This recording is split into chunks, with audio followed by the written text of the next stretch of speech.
ನಮಸ್ತೆ ವೀಕ್ಷಕರೇ, ಆಗ್ನೇ ನ್ಯೂಸ್ಗೆ ಸ್ವಾಗತ. ನಾನು ಅಕ್ಷತಾ. ಇದೀಗ ಹೆಡ್ಲೈನ್ಸ್. ಸಂಗೊಳ್ಳಿ ರಾಯಣ್ಣನ ಹೆಸರು ರಾಜಕೀಯದಲ್ಲಿ ಬಳಸದಂತೆ ಉಡುಪಿಯಲ್ಲಿ ಬೃಹತ್ ಪ್ರತಿಭಟನೆ. ಖಾಸಗಿ ಬಸ್ ದರ ಹೆಚ್ಚಳ, ಸಾರ್ವಜನಿಕರಿಂದ ಪ್ರತಿಭಟನೆ. ವಾರ್ತೆಗಳ ವಿವರ. ಉಡುಪಿಯ ಸರ್ವಿಸ್ ಬಸ್ ನಿಲ್ದಾಣದ ಕ್ಲಾಕ್ ಟವರ್ ಬಳಿ ಕರ್ನಾಟಕ ಕಾರ್ಮಿಕರ ವೇದಿಕೆ ಉಡುಪಿ ವತಿಯಿಂದ ಸಂಗೊಳ್ಳಿ ರಾಯಣ್ಣನ ಹೆಸರು ರಾಜಕೀಯಕ್ಕೆ ಬಳಸದಂತೆ ಬೃಹತ್ ಪ್ರತಿಭಟನೆ ನಡೆಸಿದರು. ಕರ್ನಾಟಕ ಕಾರ್ಮಿಕ ವೇದಿಕೆಯ ಜಿಲ್ಲಾಧ್ಯಕ್ಷ ರವಿ ಶೆಟ್ಟಿ ಅವರ ನೇತೃತ್ವದಲ್ಲಿ ಇಂದು ಸಂಗೊಳ್ಳಿ ರಾಯಣ್ಣನ ಹೆಸರನ್ನ ರಾಜಕೀಯಕ್ಕೆ ಬಳಸದಂತೆ ಬೃಹತ್ ಪ್ರತಿಭಟನೆಯನ್ನ ನಡೆಸಲಾಯಿತು.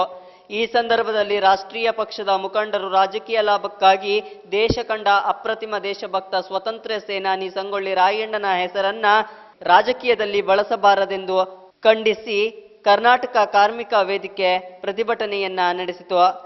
ಪ್ರತಿಭಟನೆಯನ್ನ ನಡೆಸಲಾಗುವುದು ಎಂದು ಕರ್ನಾಟಕ ಕಾರ್ಮಿಕ ರಕ್ಷಣಾ ವೇದಿಕೆಯ ಜಿಲ್ಲಾಧ್ಯಕ್ಷರಾದ ರವಿ ಶೆಟ್ಟಿ ಎಚ್ಚರಿಕೆಯನ್ನ ನೀಡಿದರು.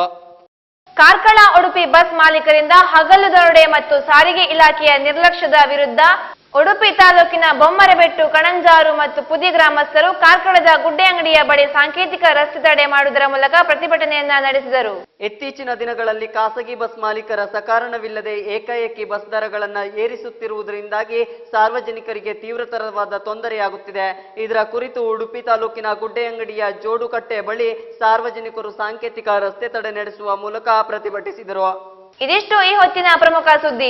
ನಿರಂತರ ಸುದ್ದಿಗಾಗಿ ನೋಡ್ತಾ ಇರಿ ಅಗ್ನಿ ವಾಹಿನಿ. ಇದು ಹೊಸತನದ ಬೆಳಕು.